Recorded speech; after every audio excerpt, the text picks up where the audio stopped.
اعوذ باللہ من الشیطان الرجیم بسم اللہ الرحمن الرحیم اللہم صلی علی سیدنا و مولانا محمد و علی آل سیدنا و اصحاب سیدنا و مولانا محمد مبارک وسلم وصلی علیہ۔ سامعین و حاضرین، ہماری جو شریعت مطہرہ ہے، دین اسلام ہے، یہ دین اسلام نفاست کو، پاکیزگی کو، طہارت کو پسند فرماتا ہے۔ اس لیے کہ قرآن پاک میں بھی اللہ تبارک و تعالیٰ نے فرمایا ہے کہ اللہ تبارک و تعالیٰ، حدیث پاک میں بھی آتا ہے، قرآن پاک میں بھی ہے کہ اللہ عز و جل فرماتا ہے کہ فیہ رجال یحبون ان یتطہروا واللہ یحب المتطہرین۔ اللہ تبارک و تعالیٰ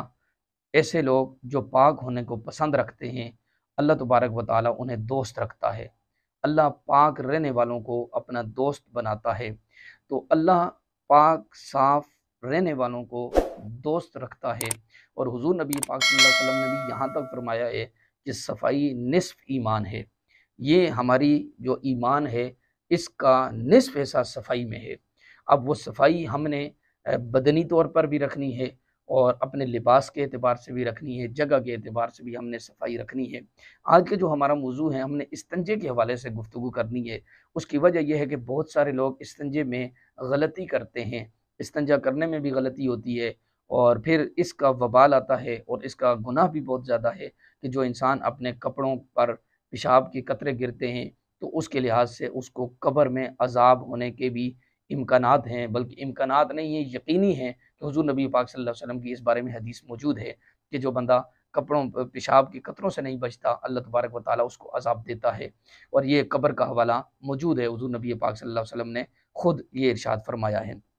اسی طرح حضور نبی پاک صلی اللہ علیہ وسلم نے پھر جب یہ شریعت مطہرہ ہمارے پاس آئی تو حضور نبی پاک صلی اللہ علیہ وسلم نے ہمیں ہر چیز اپنی عملی زندگی میں کر کے دکھائی، اور حضور علیہ السلام نے ہمیں بہت ساری چیزیں بتائیں۔ حضرت زید بن ارقم رضی اللہ تعالیٰ عنہ روایت کرتے ہیں، رسول اللہ صلی اللہ علیہ وسلم فرماتے ہیں کہ پخانے میں جن اور شیاطین کے حاضر رہنے کی جگہ ہے، یعنی جہاں ہم پخانہ کرتے ہیں وہ جگہ جنوں اور شیاطین کی جگہ ہے رہنے کی، وہاں وہ ہوتے ہیں۔ اس لیے حضور نبی پاک صلی اللہ علیہ وسلم نے ہماری حفاظت کے لیے، حضور علیہ السلام نے فرمایا جب پخانہ جانا ہو تو اعوذ باللہ من الخبث والخبائث، یہ کلمات ادا کر لیا کرو، تو اللہ تبارک و تعالیٰ ان خبیث جنوں اور شیاطینوں سے وہاں بندے کی حفاظت کرتا ہے۔ اور اسی طرح ترمذی شریف کی ایک روایت ہے کہ امیر المومنین حضرت علی شیر خدا رضی اللہ تعالیٰ عنہ روایت کرتے ہیں کہ جن کی آنکھوں اور بنی آدم کے ستر میں پردہ یہ ہے کہ جب پخانے کو جائے تو بسم اللہ کہہ دے۔ یعنی اب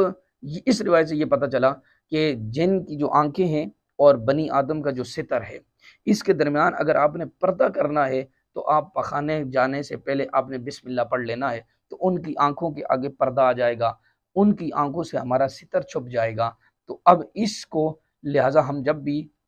ظاہر ہے اس دور میں واش روم ہیں تو ہم واش روم استعمال کرنے کے لیے جب بھی جائیں تو ہم یہ دعا لازماً پڑھیں، اور خود بھی پڑھیں، اپنے بچوں کو بھی سکھائیں، تاکہ ان چیزوں سے ہماری حفاظت ہو جائے۔ اللہ تبارک و تعالی ہمیں ان دین کے ان مسائل پر عمل کرنے کی توفیق عطا فرمائے۔